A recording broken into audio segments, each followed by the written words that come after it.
Hello, everyone, and welcome to the post-race interviews here on WCSLeague for Megane Season 5. My name is Simon Smith, who's, if you've just watched the stream back or been watching it live and have had to go and have a bit of a lie down, as I normally have to after these races, you'll be here to hear some of the juicy gossip of some of the drivers that were in the high-octane action over at Brands Hatch. As always, this is brought to you by Raceview.nl, our proud sponsors. Thank you very much. I'm going to be starting with the championship underdogling, who's, after some good racing, has been able to keep that championship alive, judging by my poor maths, for one more final round. Mr. Roy Schroten having a bit of a busy time out there with some good podium finishes as well in the sprint race. Roy, talk us through your evening. Sounded like a good one. Yeah, thank you. It definitely went pretty good. When I first started trying out on the track, it didn't feel too good. It felt like I was ice skating. But then I was able to pull through the field in both races. My race pace was actually pretty okay. I think my tire management in the first race kept me going into the battle. And then the undercut with the pitch strategy, that gave me the edge over the both epic guys. And I was able to keep in front and didn't make any mistakes. It was a very, again, measured, confident, and consistent drive from you, as we've seen across this whole season, which is why you're still in with that Outsiders Championship Challenge. We're going to Imola next week for the season finale. So, what are your thoughts on Imola? What are your thoughts of being an outside championship protagonist against Yuri Kastorp? And how does that affect your mentality and thoughts going into that race? I think I'm just going to approach it like any other race.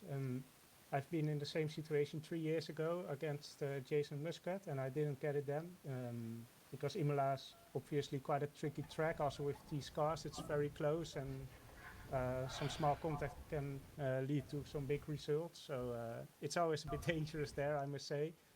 Being the nth race, everybody wants to do their best one more time, and people take some more risks. So that's going to be a challenge. But as we saw today, Yuri also takes some risks. So everything can happen. Absolutely, and we all know Jason Muscat is so small that you can't really pin him down to anything anyway, so I'm not surprised you didn't win that one. Last one I just wanted to mention as well, congratulations on a certain win elsewhere. I don't know if you wanted to tell people about it, but I just wanted to say congratulations and well done. Yeah, thank you. The milk taste is very good. It was quite a difference between the going 380 kilometers per hour and then turning up here in the Megane. Indeed. So your versatility.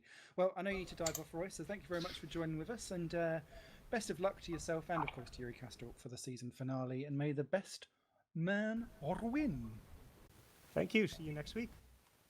Toodle pip indeed. Let's move on to our race 2 winner, actually. Let's go to the man who normally goes boom. This time he went boom as he crossed the line for victory. And, well, I was saying earlier on that this is a shot in the arm to the season that you needed, which has continued to kind of unravel itself from the fantastic pace that you showed in the first couple of races. It's funny what clean air and a clear track ahead of you can do to your race, Hygo. Well done. Congratulations. Thank you.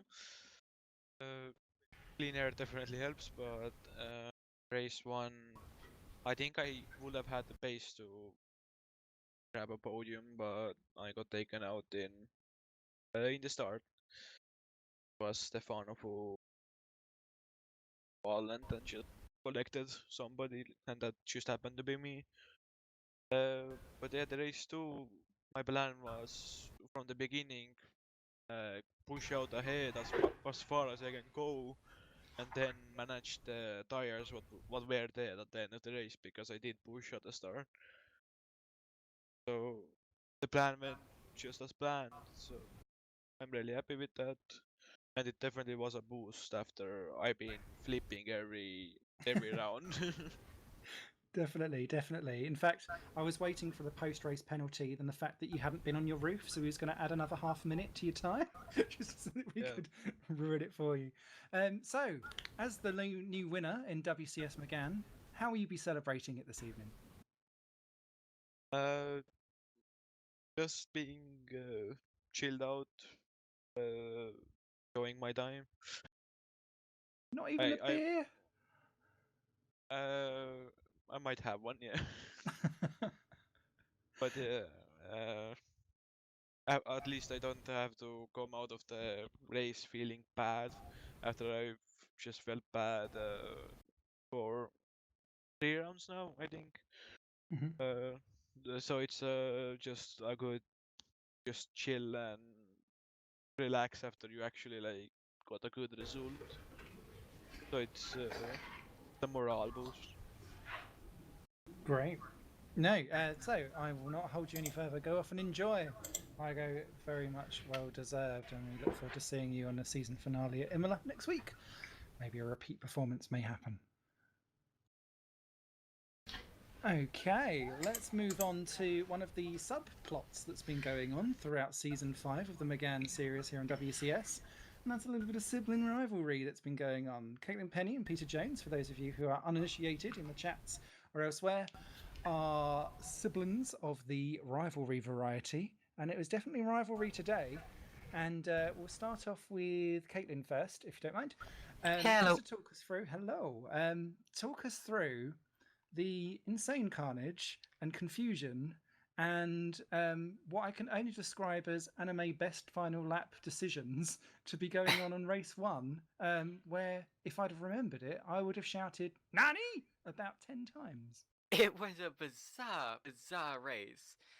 So of course I qualified P6, which is my best qualifying position of the year so far, and I was really surprised because I have mixed feelings about Brands Hatch. It's a track that I tend to go well at, but I also have like worse feelings for a personal reason. Something happened between me and a friend and all of that. But basically, so uh coming into today, I wasn't really feeling great about the race, but what a race it turned out to be. I mean, I was fighting with Peter the entire way through, right up until the end. He, I think, overfueled in the pits, which took him a bit too long. Then again, did a bit better than I did, let's face it, because right at the end of the race, coming out of the final corner, I ran out of fuel.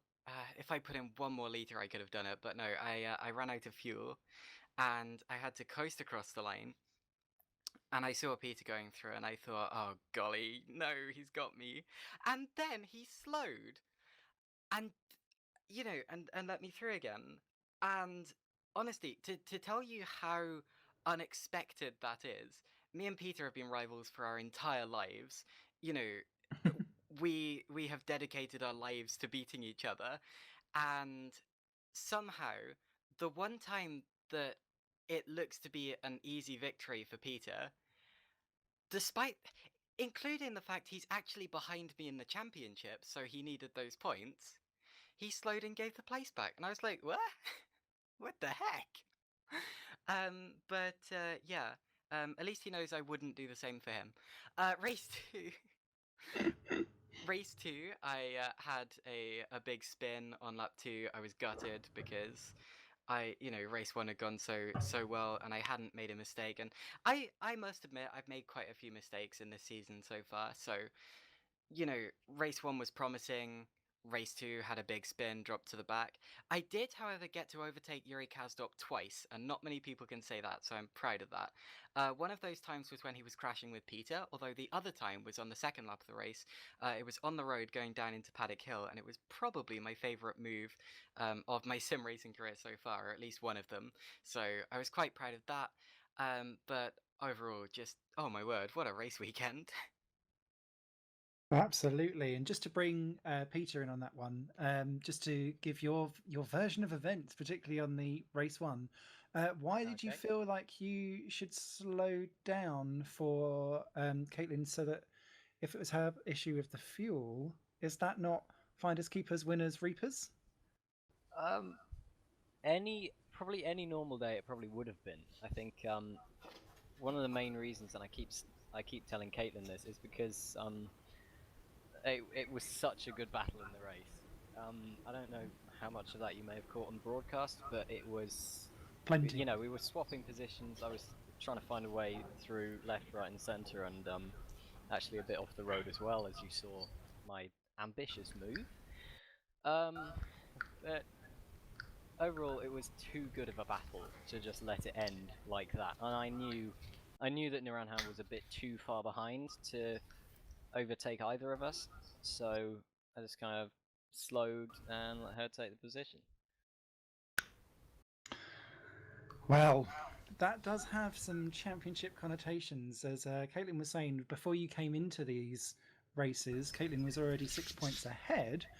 Your race too, Peter, also went a little bit Peter Pan down the drain, slightly with some issues there as well. Although Caitlin, you was also in trouble. Both of you at turn. Caitlin, if you can go first for me, please, that'd be great. Going into Imola next round out, what are you going to do to make sure you win out on the sibling rivalry? And Peter, the same to you after. I mean, I know it's cheesy, but what more can I do than my best?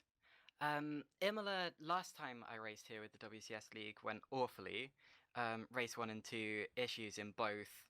Yeah, pretty terrible. It's not a track that I go well at, so I don't know if I'm expecting much from it.